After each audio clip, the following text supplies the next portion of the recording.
Hey guys, Griffin here, and today I want to talk to you about my Phase 3 BIS gear list. Now, this is not a best in slot, get these pieces video. I don't believe in that mentality as a tank. Instead, I'm going to show you what I hope to be wearing at the end of Phase 3 and explain why I chose what I did, and possibly some alternative pieces I might grab along the way.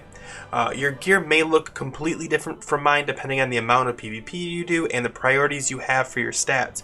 You may have the Maul weapon for Marinas, or you may be trying to get armor capped. Either choice will change how your gear sets look compared to mine, and that's perfectly fine. This video is just meant to give you an idea on what I'm focusing on in the hopes that you will make a better informed decision on your own gear. Now, with that explained, let's get into it. So first, I want to talk about my stat priorities. The order of priority for me is crit immunity, armor, hit, and HP. I will not sacrifice my crit immunity for the other three. However, the other three are flexible for me when it comes to priority. So as you can see with the Iron Skin, which is 0.76, the 0.57% of resilience plus the 0.32, it doesn't show here, but that's what it is. From defense, I'll be sitting at around 2.65, which I'm completely happy with.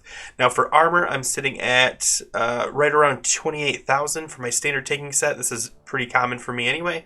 Now I know some people like to get up into the 30k area, and others dip down to the 25k, or even down lower than that. As long as you aren't dying and you don't feel like you're getting chunked, you'll probably be fine.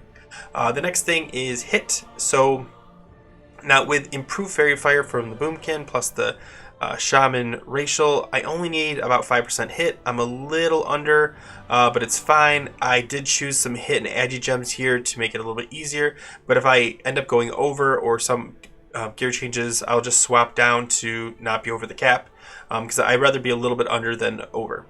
The last priority is health. So as you can see, I'm at 14,000. Now I know a lot of bears try to push that 20k health pool, but I personally feel fine at around 17k. I do have a 20k health pool gear set, but I rarely ever wear it because it does lose quite a bit of threat. So the 14.5k here is fine for me. Remember, this is at the end of Phase 3, not the beginning, so I might prioritize more health and progression, and then as I get better gear, scale it back a bit and have a bigger threat presence. Now with all that prioritizing out of the way, let's talk about the actual gear. So first, let's talk tier. In this set, I'm wearing 4 out of 5. I'm hoping to have all 5 pieces to get in Phase 3, like all 5 that you can get. And then I'll swap to the expertise gloves once I can. The tier is really solid, and I hope to get it early on. But yeah, so next I want to talk about PvP gear because it is kind of crucial. So, and this is going to be a video in and of itself, so keep your eyes out for that, but I do still have to touch on this. So for now, I'm going to tell you why I chose what I did for PvP. I have the neck and bracers showing here. However, I also plan to get the ring. Let me show this really quick to you. One sec. I'll just click on this one. Right here. This will allow me to swap out the Violet Signet Ring for more crit immunity, because it does have that resilience. It has more threat and a little bit more armor pen, very little armor pen, but I'm not currently showing this on my list because I don't know yet if I want to sacrifice the amount of armor you get from the Violet Signet. This would probably be situational at best. I really like the comfortable place I am with my armor. However, elementals don't really care about armor, so if you are doing an elemental fight, it might be a smart move to swap to something that's more, it has the same amount of stamina, but maybe more beneficial when it comes to threat. Okay. If you are wanting to get crit immune another way, the PvP boots and belt are still really good. I'm not showing them here, obviously, but I'll likely start Phase 3 with those if I can afford it. The reason I don't have them here is because I want the belt of 100 deaths, and the Shadow Master's boots, and they just require sacrifice on those 2 slots, so this is how I worked it out.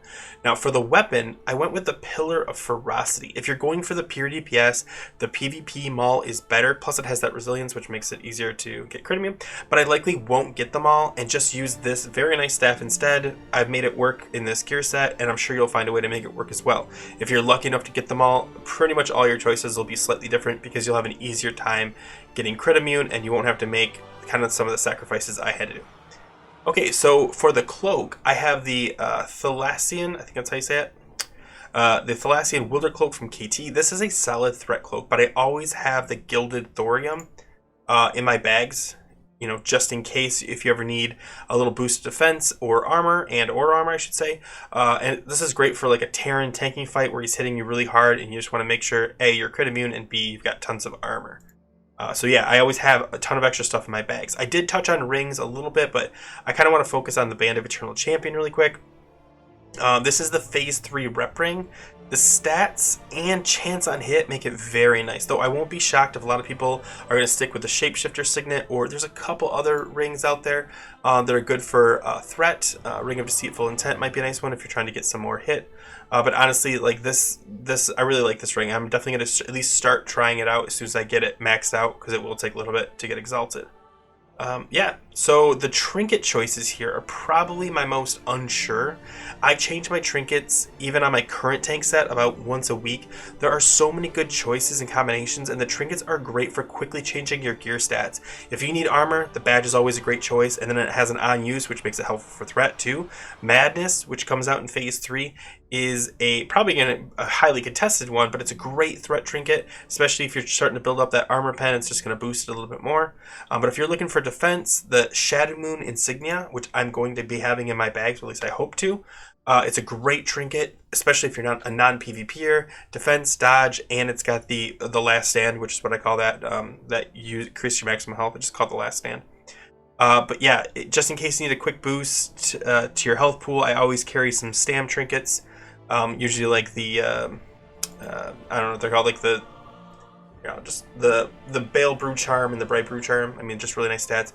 Obviously, we think the Dark Moon cards are supposed to come out in Phase 3, so keep an eye out for those. Mainly, the probably one you want to look at is Vengeance, though Holy Paladins will probably be carrying those around. I wouldn't put too much stress on it. You're talking a little bit of extra stamina, and you're not AoE tanking, so that 10% chance isn't that big of a deal for you. But hey, if you get it, it'll probably work out. So yeah, like that's trinkets. I like these ones right here, but I wouldn't be surprised if you saw me wearing, man, I'm trying to think of like what I would put on. Bloodlust brooch and maybe Romulo's. Yeah, like I could be wearing that next week. I could be, if I'm just getting hit really hard, I might do like something like that where I've got a little bit of hit and a little bit of stamina. I mean, that's the beauty of trinkets, and I've said this in many of my videos. I like having trinkets free of defense restrictions. Like if you have to wear a defense piece, like if you're stuck wearing this, it's a fine piece, but it really limits your flexibility when it comes to swapping these out. So I always like to have those free up to do some cooler things. But still, I'm still going to get the Shadow Moon Insignia. It is a really nice trinket. Yeah, and last is the Idol. So in this set, I do have the Idol of the White Stag. However, I will for sure be using the Raven Idol a lot, especially if I'm buffing the Hunter group, as they start to get even more sweaty in Phase 3, and boosting them is always a great choice. Now, just overall for gems, I did go for the most part with generic. Blue is Stam, red is Agi, and yellow I went with some orange hit Agi gems. Now when it comes to gems, I tend to feel them out as I go. If I find myself a little low on stamina, I don't mind putting a few extra purples in the red slots, or if I want the extra Agi, I don't mind breaking a few gem socket bonuses to get it. Like, for example, the socket bonus for this is 4 strength. I mean, if you really want to go crazy, you could throw a bunch of stamina or a bunch of Agi in here, and that strength, you're never going to know it's gone. I'm not saying do that, I'm saying, obviously, don't stress about losing 4 strength if you want to. Now for the enchants, the choices I made are pretty standard with 2 exceptions. I know 15 resilience is debatable, but I've really been trying to get out of wearing an extra defense or PvP item, so I'm probably going to stick with this for now. It seems to be working okay for me. I know it's more common to do the +6 stats, but I really wanted to limit the amount of PvP pieces I had, and this kind of was like a shortcut to it. The other oddball sort of is the boot enchant, and this is actually, I see a lot of different ones on here. On this I've got the cat swiftness. However, if you look, dexterity is really popular. It's got that 12 agi to it. And the other one I see a lot is boar speed too. Now I was using boar speed especially during progression, because it gives you that stamina plus movement speed, which is always helpful for a tank to have a little bit extra movement speed. I went with cat swiftness for this set just because I like the idea of that little bit of extra agi instead, and not stressing out about an extra 9 stamina. I know it's really like, you're talking 6 agi or 9 stamina. It's a gem socket choice, at that point. But I know a lot of people also go dexterity. I just want to explain why I chose what I chose. Oh, there's also fortitude. I don't know if you want to go pure stamina. Obviously, you can do that too. But yeah, that's everything I wanted to talk about. Again, if your gear looks completely different, don't be concerned. As long as you accept the choices you made and the priorities you make, and they work out for you, it's going to work out for you in the end. I just want to give you guys an idea of what I'm looking at wearing throughout Phase 3, or especially towards the end, to kind of give myself a BIS list to give to my guild leaders, so I can be like, hey, I want this piece, and this piece. Obviously, this isn't the full list, because like trinkets, I'm probably going to have Shadow Moon Insignia. Am I going to have Madness? I don't know yet. I am actually planning on not prioritizing Madness, because there's going to be so many people going after it. I don't even want to stress about that. But if you want to go full threat, this is probably a good choice for you. Things like that. Anyway, guys, I'm going to be making some more videos talking about gear in the very near future, specifically focus on Phase 3. I do have a PvP only video coming out talking about what PvP gear I plan on getting, how much it's going to cost, how much I'm putting aside, and what choices I have to make in each piece. But yeah, that should be coming out pretty soon. So if you like that kind of content, or if you like this kind of content, feel free to subscribe and like the video. It'll really help me out. But yeah, guys, thanks for coming, and as always, take care.